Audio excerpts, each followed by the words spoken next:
Ready. Thank you. School board and administration are seated at conference All right, ready? tables. Let's call to order the regular business meeting of the Board of Education for Monday, July 2nd. Let's stand for a second. Yes. Yep. It's a good plan. All right. Pledge allegiance to the flag of the United States of America and to the republic for which it stands, one nation, under God, indivisible, with liberty and justice for all. Our agenda this evening, we will open it up for public comment. I have nothing on the president's report. Read superintendent's report. Okay. I'm sorry. You're right. Yeah, guys, I flipped that. Let me flip through this and I'll come right back to you. Okay. That's why. All right, so approve the consent vote agenda that we've discussed earlier this evening. Brief updates from facilities and finance and program personnel. Also, which we reviewed in detail earlier this evening. Karen, anything from CEDO? Very brief. Yes. Okay. IASB, nothing. That's okay. All right, so roll call, please. Jim Batson. Don Carmichael. Here. Pat Rudy. Here. Lisa Hessel. Here. Kevin Huber. Karen Lundstedt. Here. Casey Rooney. Here. Okay, so we know Jim Batson and Kevin Huber out this evening. All right, anybody from the public who'd like to speak? All right, we should note for the record that there was one resident who spoke earlier this evening. Team again? At PNP. Yes, at PNP. Jim McCormick. Okay. He's not present at the board meeting, but he did speak earlier tonight at the PNP meeting.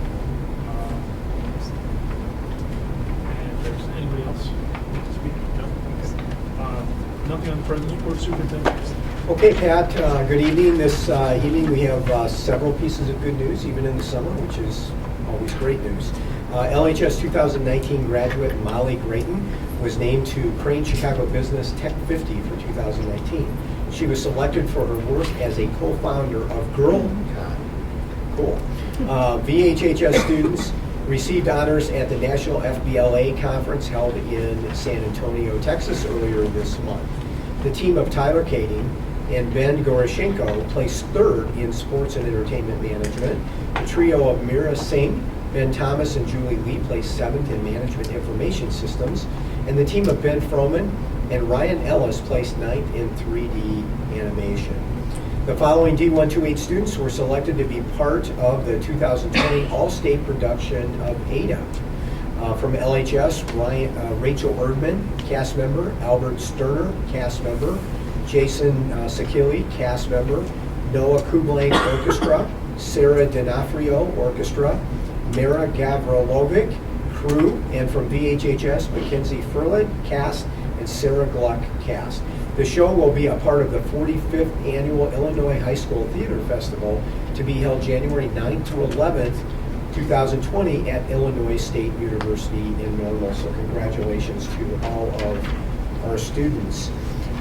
Next on the superintendent's report is the LHS pool and parking update.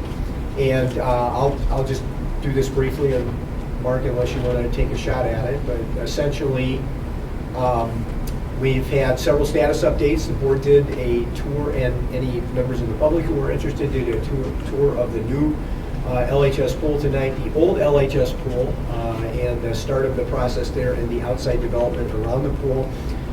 We are on target right now to finish everything and hopefully be in the pool prior to the opening of school on August 12th.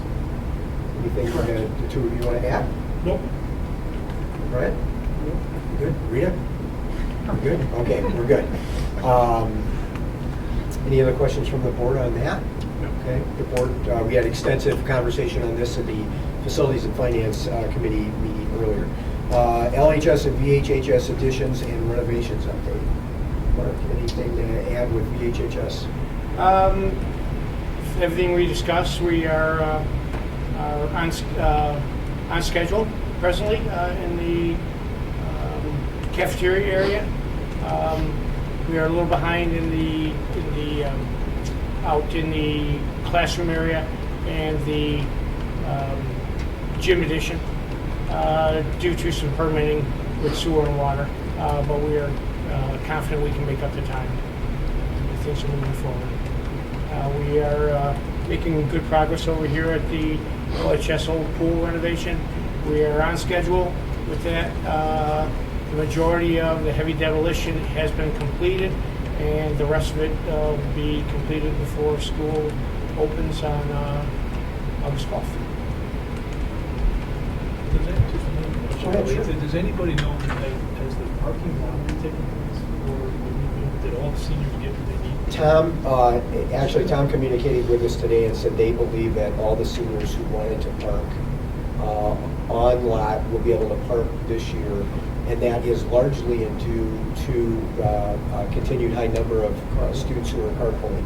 Now, remember, we're actually lost some spots because of the construction of the old pool, right? The demolition of the old pool. And so that's current as of today. So it looks like everyone that wanted, all seniors who wanted a parking space, it appears to them will have a parking space in the fall, even with the loss of, and that is because the carpooling has been very popular again. Okay. So they're doing the paint for space thing? Oh, yeah.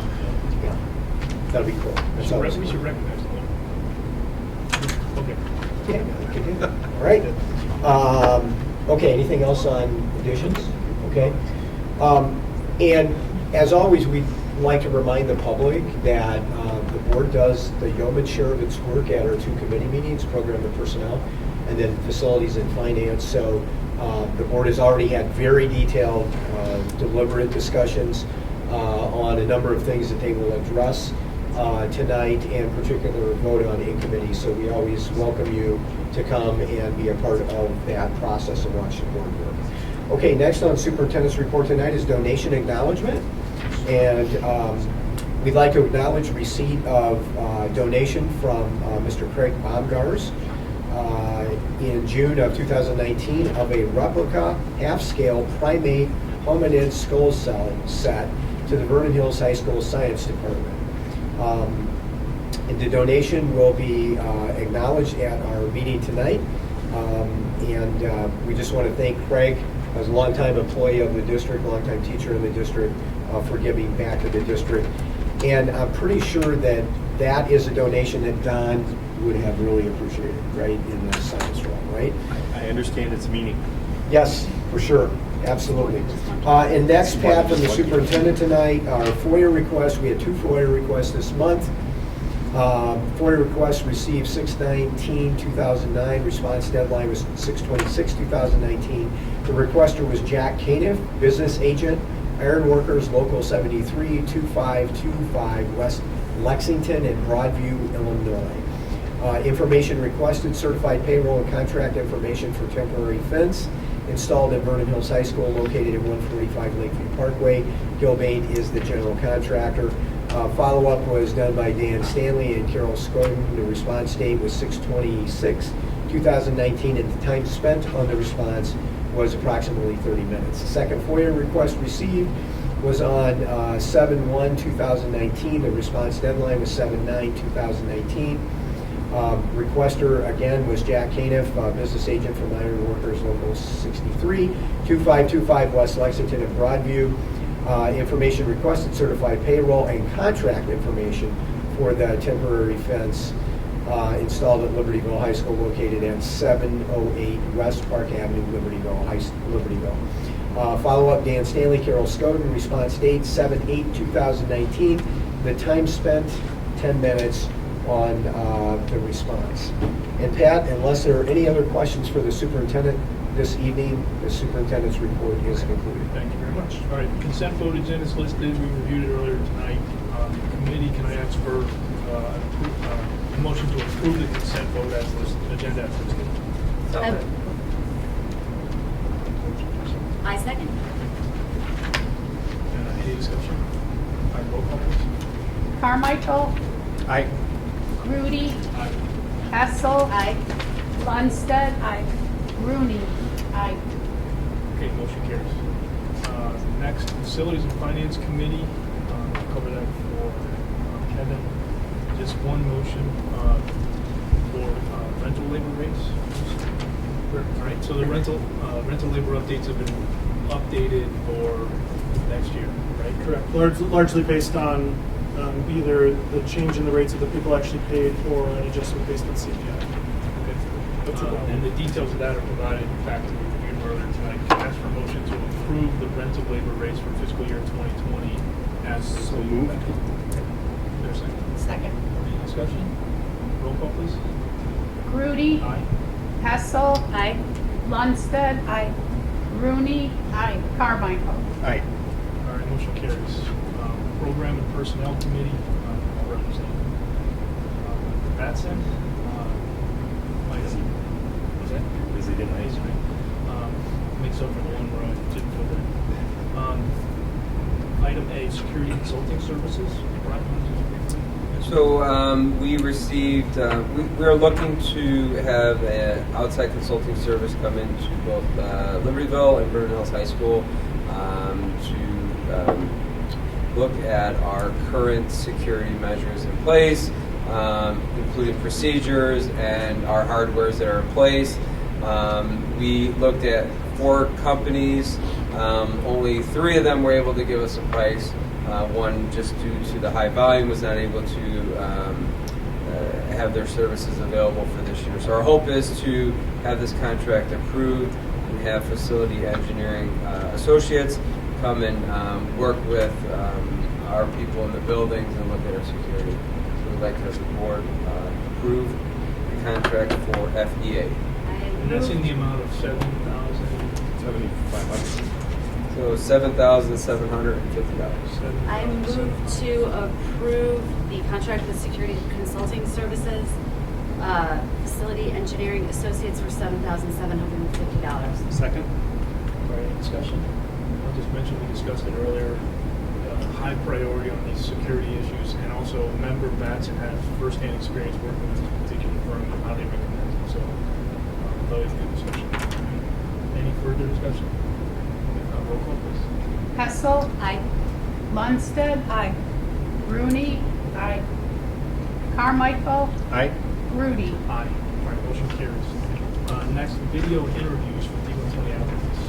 As part of our evaluating our procedures for hiring teachers in District 128, one of the things that we did this past year with a committee of department supervisors and administrators is to look at all of our procedures that we have put in place to hire new teachers and revamping that process from the online application to phone interviews to committee interviews to administration interviews, that we are tying all of that, the whole process and the questions to our daring mission statement. And one of the things that we would like to incorporate into that process to help our department supervisors choose the best candidates is the video interviewing interface that could be interfaced with our online application. So all of our applicants would go through an online paper screening, but also a video interview that would be in place for our department supervisors or any administration to be able to view as we're looking at our candidates. So our recommendation is for using Riv's video interviewing, and I did look at a couple companies that interface. The pricing was all about the same, but they interface with our current software. And so our recommendation is for using Riv's, R-I-V-S, video interviewing. And that also is like $7,500. All right, so is there a motion? I motion to approve the contract for Ribs video interviewing in the amount of $7,500 for video interviews for D128 applicants. Second. Any discussions? Good. Roll call. Lundstedt. Aye. Rooney. Aye. Carmichael. Aye. Grudy. Aye. Hessel. Aye. All right, motion carries. Next, resolution to regulate expense reimbursements for board policy 7125, board member compensation expenses, 560 So this annual resolution is in place, so when you're looking at board members that attend yearly conference, that you're reimbursed very on the same level that all of our staff members reimbursed, and that's in Board Policy 560 under expenses. So this annual resolution allows you to review what the board policy is in place and to make sure that we are following those procedures yearly. And Brian, it is, I think you had mentioned in committee meetings that the state does not require us to do this annual. However, we have a history of doing it annually for transparency with our public. Is that correct? That's correct, yeah. Okay. And what the law requires is some type of periodic review. It's very vague on what it is. We established kind of when it started, annual is probably a good practice for us. All right, so Brent, can you just clarify what specifically is the motion requiring the vote to be read? Motion to approve the resolution. Yeah, motion to approve the resolution. To regulate. Yep. So, yeah, that's it. So under, it's under Board Policy 2125, and then there's an exhibit attached to that board policy, which is the resolution. And that resolution then, when you approve it, will show up with a new date every year. Yes, go ahead. I motion to approve the resolution to regulate expense reimbursements for board members. You want to list the whole thing? Just say the board policy 2125. Board policies 2125 and 560. Second. All right, any discussion? All right, roll call, please. Rooney. Aye. Carmichael. Right? Grudy. Aye. Hessel. Aye. Lunston. Aye. Okay, motion carries. All right, there were a number of board policies that were modified and discussed earlier this evening. Those are first readings, so those will come back to us again next month for approval. Are there any other topics on the board? Can I go back? I was going to say something when we were talking about the video interviews, and I decided to hold it. And I think I want to mention, just for the benefit of the public, that the video interviews are not taking place of the in-person interviews that are a normal part of our hiring process. This is simply technology allowing us in the application process to add one more layer of screening in this initial screening process. So I just wanted to be sure you mentioned All that. right. Cedal. Hey, I just wanted to make you guys aware, in the spring, there was an incident occurring at Cedal that was confidential at the time, but has now been announced publicly. Began with one paraprofessional. It was discovered that one was not following the procedures in dealing with behavioral issues with the student, and then when they went back to review video footage, they were able to confirm that and find other incidents with that particular paraprofessional and another. So those folks were removed from the classroom and ultimately resigned, and that's taking on its own. It's either done with CEDAW, but that's continuing on the legal system. But the CEDAW is actually then, of course, reviewing their policies, making sure that their staff is well trained, taking another look at everything that they're doing. And this in particular was having to do with the discipline and students who are there for when they're receiving. So there's letters that have gone out to the parents. It's public. I think it's probably in the papers by now. Yes. But just they did make the governing board aware of it and asked us to just kind of like an executive session, keep it quiet, keep it confidential until they did move further along. So I just want to make you aware of it. If you want more specific information about exactly what they're doing, I'd be happy to share that. Just so you're informed. All right, thank you. No ISD, anything else? Okay, hearing none, is there a motion to adjourn? So moved. Second. All in favor? Aye. Good night, everybody. Thank you.